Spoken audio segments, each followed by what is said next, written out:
Good morning, everybody. Thank you so much for coming over here in Cucina Comfort Foods in Arzo Hotel Manila. And we're so grateful that you guys are all here. I think based on the attendance, we actually are more than what we're expecting to come. So before we start, I'd like to acknowledge, of course, all the media partners that we have here. We'd like to thank, of course, Philippine Star, Chinese Commercial, Filipino Mirror, PH Update, Edge Davao, Malaya Business Insight, Business Mirror, Philippine Graphic, Village Connect Magazine, Modern Journal Trends, Manila Bulletin, World News Daily, Mindanao Daily News, Manila Times, Business World, Manila Standard, Chinese Commercial News, the Metropolista. Of course, we have United Daily News, Daily Tribune, Inquirer.net, and Tech and Lifestyle. Okay, once again, thank you so much for coming over. Some of you, we saw already from the previous media launch, and again, thank you for coming over. Now, this would be a different topic this time, but I'm sure you'll get interested about this because I guess this will be the first, if I'm not mistaken, in the Philippines. So with no further ado, I'm just going to introduce first one of our speakers. He's the one who's going to introduce the rest, of course, of our speakers for today. May I call on the Asia Pacific Harnyss representative, Jeffrey Vocolo. Thank you. My name is Jeff Vocolo. I'm honored to be here. I can speak for everyone here. We're happy to be in the Philippines and honored to be in front of everyone here today. So thank you very much for coming out and being present. So a little background about myself. I've been in the energy infrastructure business for over 40 years on the conventional generation side and renewable energy side. So 22 years specifically just in renewable energy. In 1934, Thomas Edison stated, "In the future, all energy will be derived from the sun." He actually made that statement. His prediction was 100 years, and I think he almost got that right, but we beat that time frame a little bit. There's countries, specifically Germany and Europe now, that during the day, sometimes that whole day, solar energy runs that country. So it's pretty impressive. But the key word I said is during the day. So a little bit about solar energy. In 1954, in Lawrenceville, New Jersey, where I grew up, the first solar panel was put on a telephone pole by Bell Laboratories. It's still producing power to this day. So we all know solar energy works. But solar energy has its limitations, right? Just during the day. Sun comes up, we produce power by solar energy. Sun goes down, that's it. So problems with that is most of the time that we actually capture that energy is when people are not home, and a lot of that energy really is just going to waste, or it goes back to the grid. And what happens, when the utilities struggle with it, California being one, Hawaii being another, because there's so much of a percentage of solar energy on the grid that it develops a duck curve. And then there's all types of situational problems that derive from that, where they have to start at peaker plants to try to bring conventional generation online. So, real problem with that. So being in the industry for a long time, one of the problems that we've always tried to tackle was how do we get that energy during the day, how do we store that energy, and how do we use that energy at night? So probably about 8-10 years ago, we started out with lead acid gel batteries, and then I went into nanocarbon batteries, and about 5-6 years ago, Tesla Enphase Energy came out with lithium ion batteries, and we've installed a lot of Tesla batteries. So we always thought, wow, this is great. We have the holy grail. We have lithium now. This is the answer. And what we found out, especially in the last couple years, is lithium now really has its limitations. Capacity problems, depth of discharge problems. Lithium is a great storage for short-term duration, not long-term energy storage. And we experience, and I know the Philippines, you guys have experienced a lot of typhoons, which are devastating. And we have two, being in the islands. I'm from Guam. Joe Rosario is from Guam here. And we experienced a lot of typhoons, and we had about, in 2023 last year, we had Typhoon Mawar that went through. Most of the island was out of power for about 3 months, 4 months. We had about 500-600 lithium installations on the island of Guam. About 90% of them failed. So short-term duration, great. Long-term energy storage, it's not. So we went around, we've been trying to find that holy grail, the answer to long-term energy storage. And a lot of the companies that we vetted, there was some criteria that we were looking for. Hydrogen had to be safe, and to us that meant low pressure with hydrogen. It had to make economic sense. It had to make business sense. And a couple other check the boxes that we're looking for. We vetted about 30 companies. No company that we found, we thought that we could actually use hydrogen with solar energy and other renewable energy sources to come up with that long-term energy storage that we were looking for. About 8 months ago, we ran into these two gentlemen here, and I'm going to introduce everybody in a minute, but we ran into these two gentlemen. They're the founders of Harnyss. Brilliant guys, brilliant technology. They've gotten scientists from around the world, put different technologies together, which they'll go through and explain the technology in a couple minutes. And they actually have found the answer. So Joe Rosario and myself, we went to Fort Worth, Texas. We met these guys, vetted the technology, and at the end of, and we brought in some of our engineers too, we went through everything. At the end of vetting Harnyss, we sat down at the table and we said, guys, everything's checking out, but it just seems it's too good to be true. And they explained to us that they were getting that all the time. And they've been vetted by the Department of Defense, with the U.S. military, and some other pretty prestigious customers. And the technology's real, it's here, it's commercialized, they're deploying it, and without further ado, I'll let them go through it. But I am the, part of our group is the representative in Asia Pacific for Harnyss. And if you allow me, I'd like to introduce our group. Our group as representatives here. I have Vince Torres. Vince? Yep. Ariel Kayana, part of our group. Rainer Lorenzo. And Joe Rosario.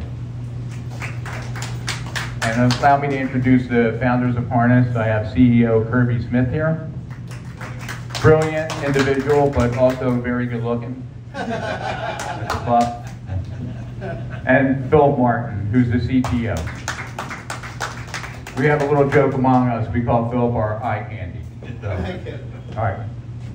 Here you go, Kirby. Thank you. Fantastic. Good morning. So if I haven't introduced myself or shook your hand when we came in, I apologize.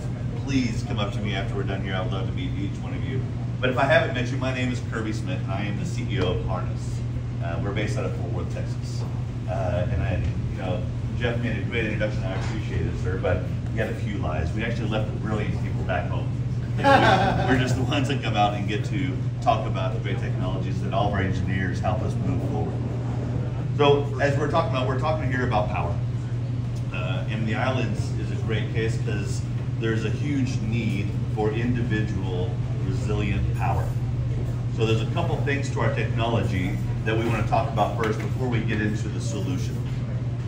But there's two things I want to talk about real quick because I know these are going to be the two questions in your mind as we're speaking. So I want to get those answered right off the bat.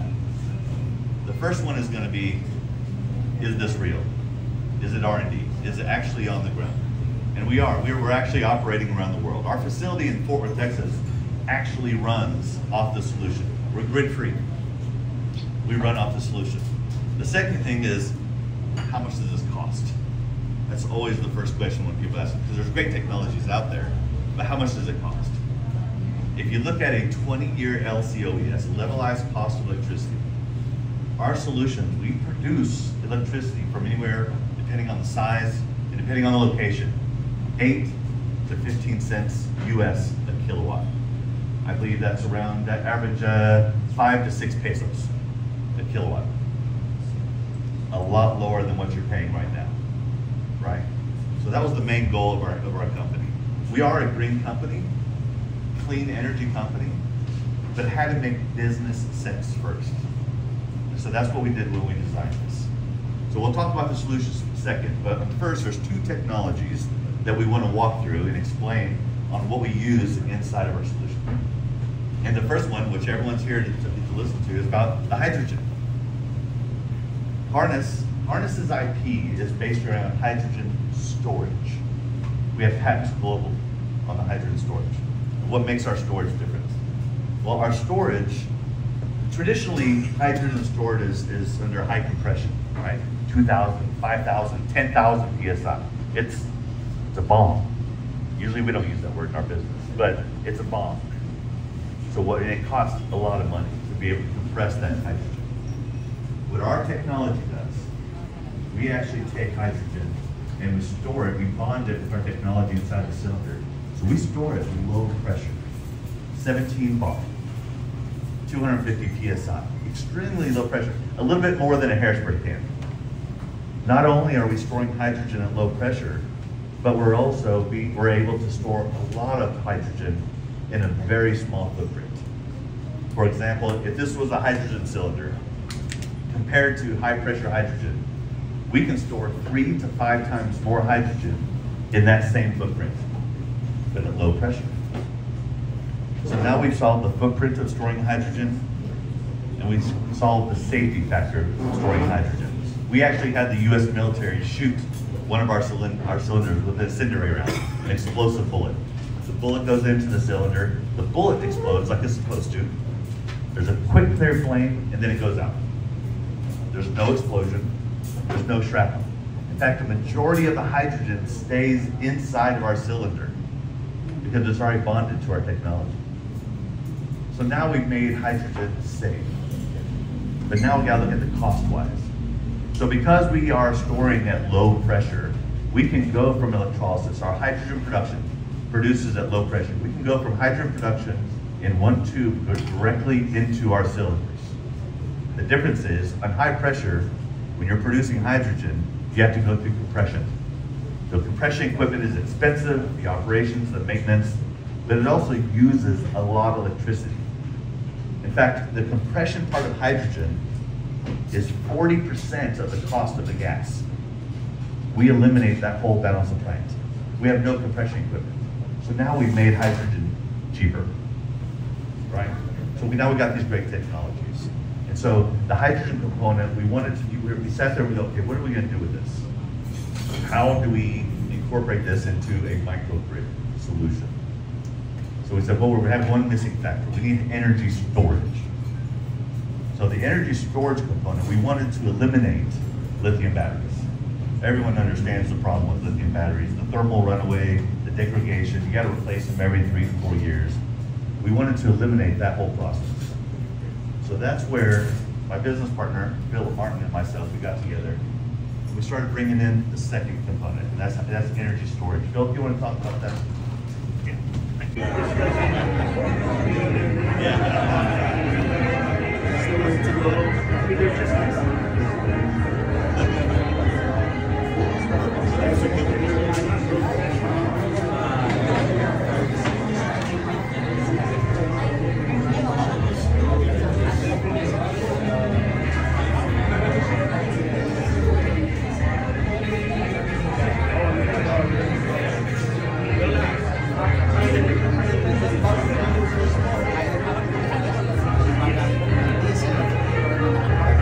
Some places that's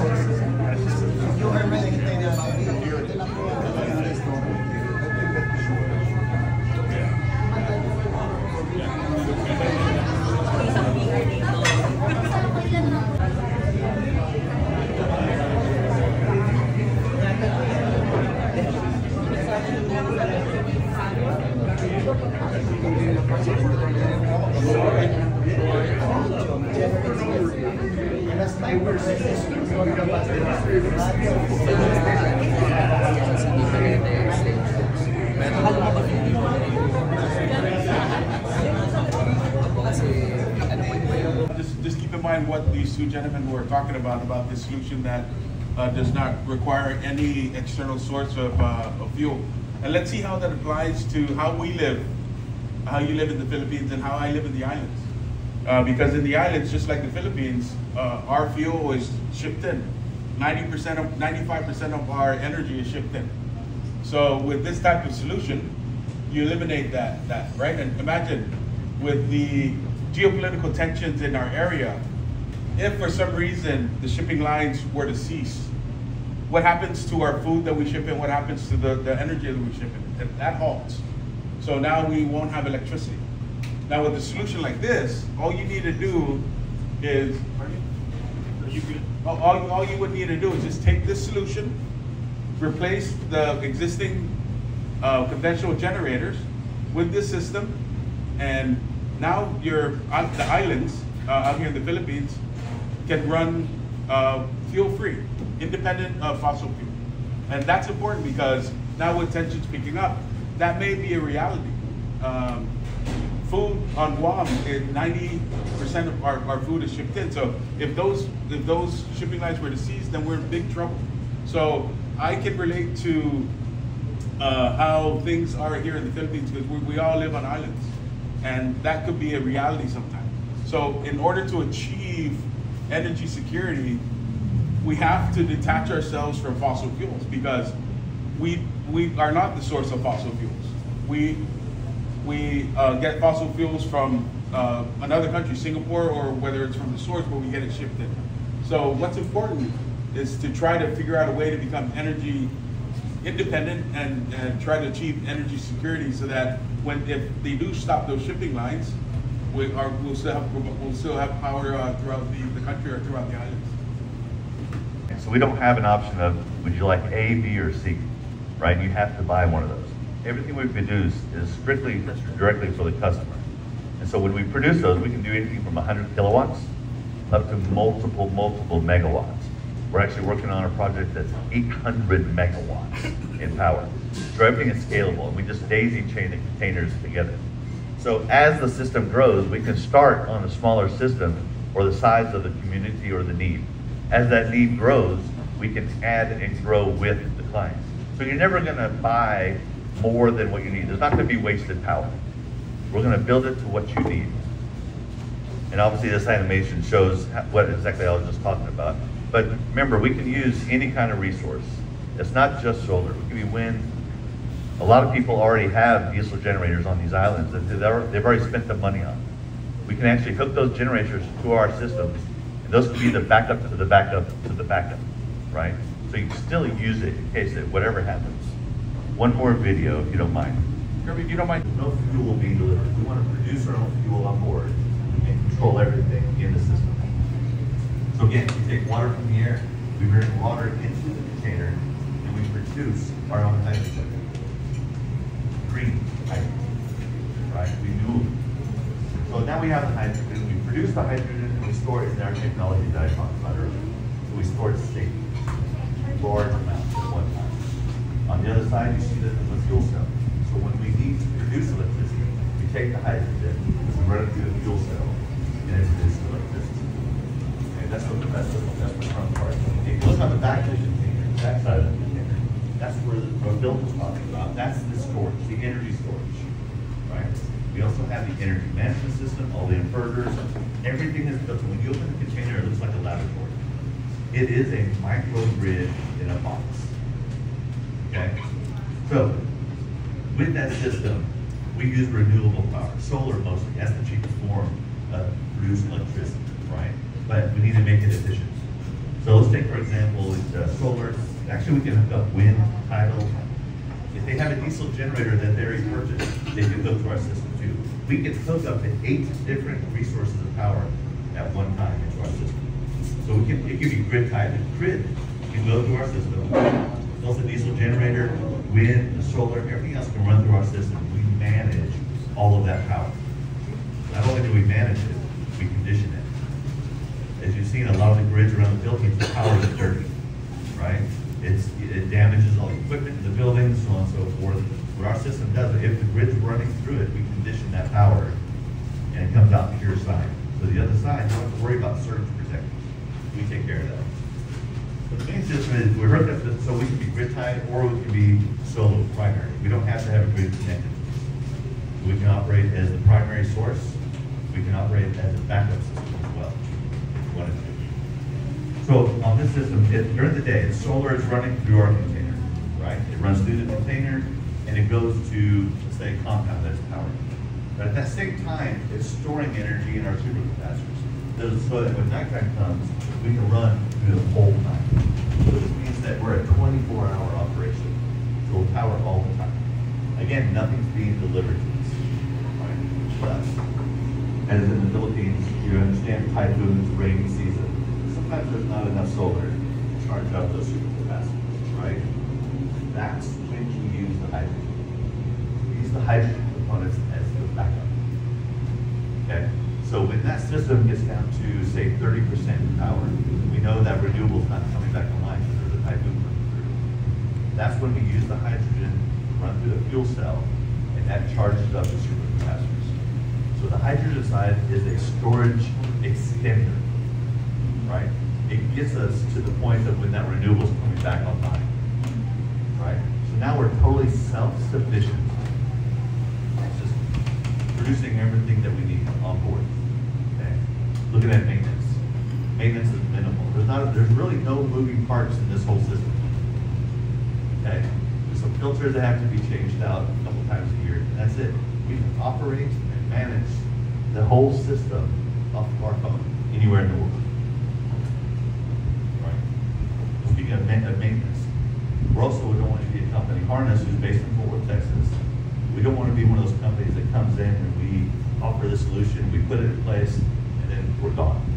Never will get it. That's why we teamed up with Jeff and Joe and these gentlemen here in the Pacific. So we're always here. We have a presence in the Pacific. So we're here to help support and maintain those systems as well.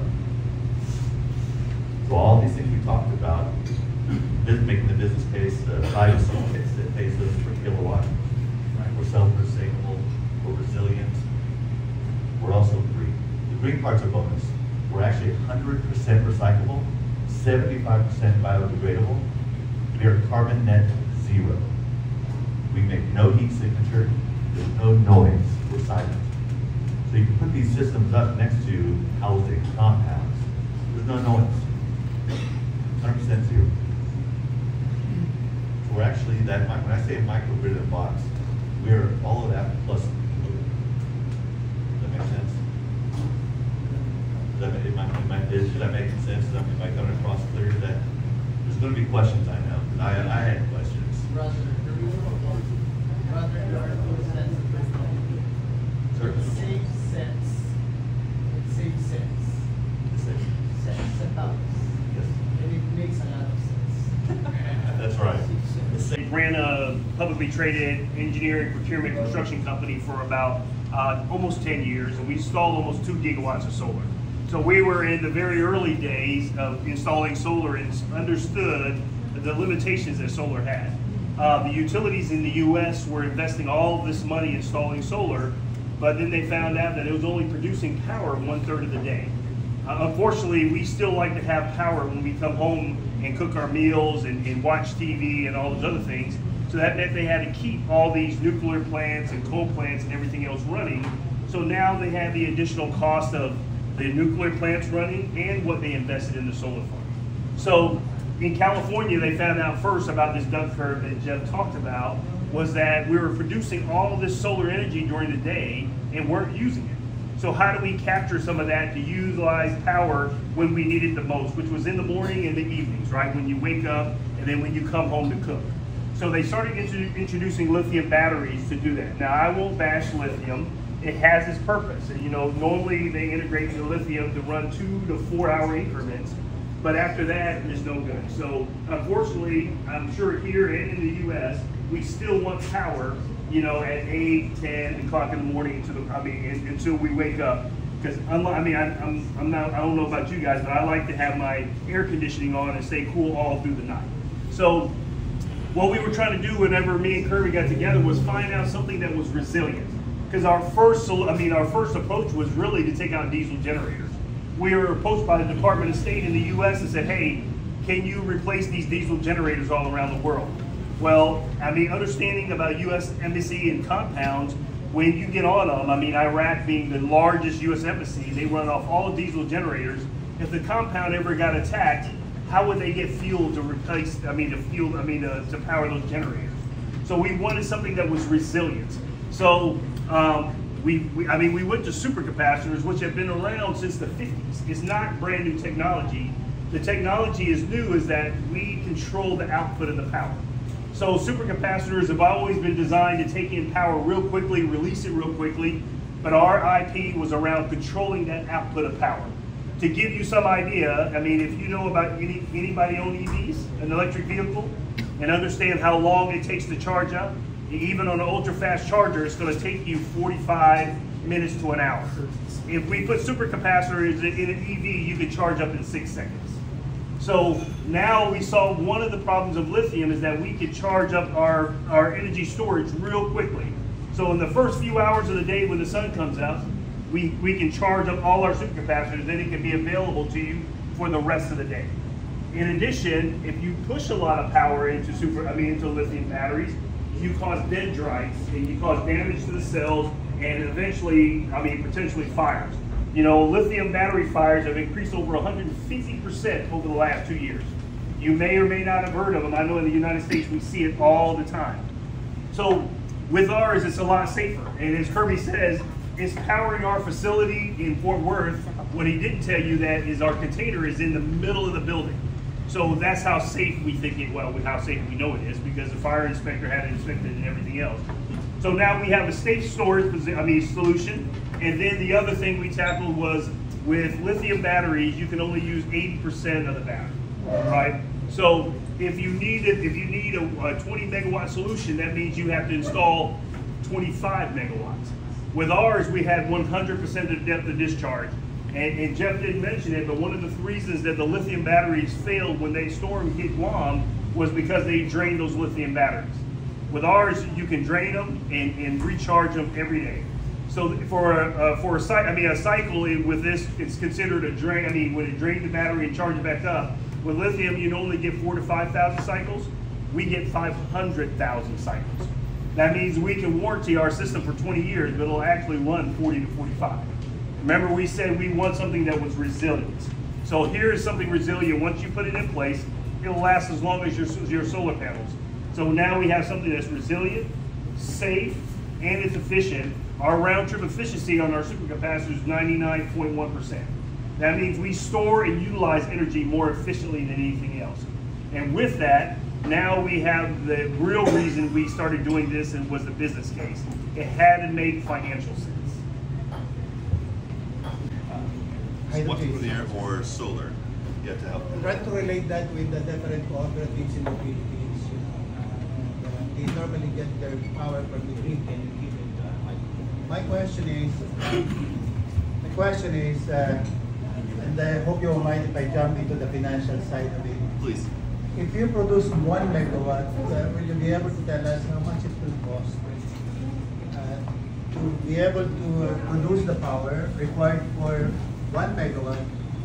And the second question is that if I have a solar farm, how much it costs to have to produce, how do you put storage facility from using your technology?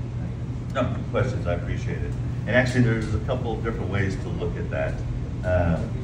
So the first question, well, kind of pre-question you had was talking about the utilities. So we're actually working with a couple of different islands that already have utilities there. We use their network. So we connect to their network. So you don't have to run wires all over the place. We use the existing network that's already there. It's just that we're replacing whatever they're generating right now, they're using our system. So we're not taking away jobs either. So the people who run those facilities, those power generation facilities, they're doing the same thing. They still have to maintain their network, the lines, the distribution. That's the most work. What we're doing is we're eliminating the diesel generators and we're putting our system in place. And we just connect to the grid that way. Basically, cooperatives are running using the normal coming from the grid. I think the cooperatives wanted to do is to be self-sufficient and producing their own. That's right. And a lot of those cooperatives are entertaining the LNG technology, LNG kind of source. And this one, I think, is a good solution. I think they will, let me jump on how much it costs for them. One cooperative supplying 25 megawatts in their community, in their jurisdictions. If you relate that, how much it will cost them to be able to put up one using your technology? Yeah. I think they want to become individual power producers. That's right. Yeah, so let me, I mean, there's not a simple answer to that, but I will tell you, we did a case study on running a generator versus using our system, and over the life of it, you would be spending 10 times more on a generator. So one of the biggest things we're doing in the United States now with all of the nations, all the Indian nations, is giving them energy sovereignty, right? So you control your energy. In fact, a lot of commercial organizations are doing the same thing. Right now, you are controlled by the cost of electricity, right? So when fuel goes up, your energy prices go up. If shipping goes up, your energy prices go up. But if you control your system, you pay for it once, and it doesn't fluctuate, right? So when we say that your energy is going to be produced between 8 to 15 cents a kilowatt hour, we're saying that's going to be your price for the next 20 years, if not longer. Does that make sense? So it depends on what LG wants. So we will be looking, and another one will be the policy. We have to understand the policy well of the Department of Energy because it covers one. But the suggestion is very bright. Remember, the government, one of the what they call main mandate of the government is provision of basic community need, and electricity just like.